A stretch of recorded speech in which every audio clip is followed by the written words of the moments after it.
বাৰীতে থকা নৰসিংহজোপা লহপহকৈ বাঢ়িছিল। আজি সেয়ে ভাবিলোঁ পাতকেইটামান ছিঙি আনো বুলি। ভবামতেই কাম, গৈ পেলাই পাতকেইটামান ছিঙি আনিলোঁ।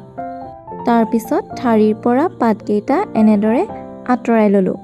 আপোনালোকে বাৰু গম পাইছেনে আজি মই কি ৰান্ধিবলৈ ওলাইছোঁ? আজি মই নৰসিংহৰ লগত মাছৰ এখন ধুনীয়া তৰকাৰী বনাম। গতিকে ভিডিঅ'টো সম্পূৰ্ণকৈ চাব, আৰু যদি চাই ভাল পায় তেতিয়াহ'লে লাইক, কমেণ্ট আৰু ছাবস্ক্ৰাইব কৰি দিব মোৰ চেনেলটো। ব'লক তেতিয়াহ'লে আৰম্ভ কৰোঁ ভিডিঅ'টো। গুচাই লোৱা নৰসিংহৰ পাতখিনি এতিয়া ভালদৰে ধুই ল'ম, আৰু ধোৱা হোৱাৰ পিছত মিক্সাৰত সেইখিনি ভালদৰে গুড়ি কৰি ল'ম। মিক্সিত পিচি লওঁতে আপোনালোকে তাতে অকণমান পানী যোগ কৰি ল'ব।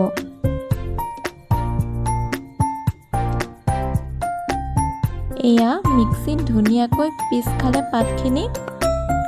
আৰু কেইজনীমান মাছ মই আগতেই ফ্ৰাই কৰি লৈছিলোঁ।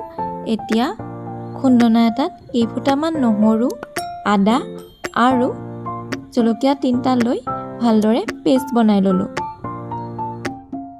গৰম কেৰাহী এখন পাতিলোঁ, তাতে তেল দি তেজপাত দুখিলা ফ্ৰাই কৰি ল'লোঁ, আৰু তাৰ পিছতে সেই ফ্ৰাই হৈ থকা তেজপাততে জিৰা আৰু 2টামান মিঠি গুটি দিলোঁ। তাৰপিছত সেই যে খুন্দি লৈছিলোঁ আদা নহৰুৰ পেষ্টটো, সেইটো দি ভালদৰে আটাইখিনি লৰালোঁ। তাৰপিছত ৰঙচুৱাকৈ অকণমান ভাজি পিচি লোৱা নৰসিংহখিনি আনি দি দিলোঁহি। আপোনালোকে জুলীয়া কিমান কৰিব সেইটোৰ ওপৰত ভিত্তি কৰি পানী দিব। মই অকণমান জুলীয়া কম কৰিম, সেয়েহে পানীটো অকণমান কমকৈ দিছোঁ। তাৰপিছত আন্দাজমতে হালধি নিমখ ছটিয়াই ভালদৰে অকণমান লৰাই দিব।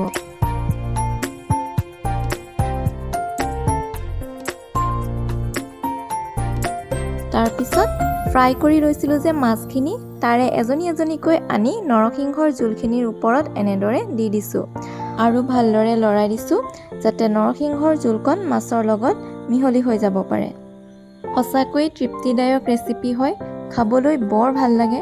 আপোনালোকে হয়তো বহুতেই এই ৰেচিপিটোৰ বিষয়ে জানেই, তথাপিও মই আজি বনাই দেখুৱালোঁ। আপোনালোকে বাৰু এনেদৰে বনাইনে? মোক কমেণ্ট কৰি এবাৰ জনাবচোন। তাৰপিছত এয়া উতল আহিছে, মাছখিনি ধুনীয়াকৈ মিহলি হৈ গৈছে নৰসিংহ জোলখিনিৰ লগত, আৰু শেষত পৰিৱেশনৰ কাৰণে ব্যৱস্থা কৰা হৈছে। আপোনালোকে বাৰু আজি মোৰ এই ৰেচিপিটো চাই কেনেকুৱা পালে কমেণ্ট কৰি কিন্তু জনাবলৈ নাপাহৰিব। আপোনালোকে মাছ আৰু কিহৰ লগত ৰান্ধি পাইছে বাৰু মোক জনাবচোন দেই, মই ৰান্ধি চাম।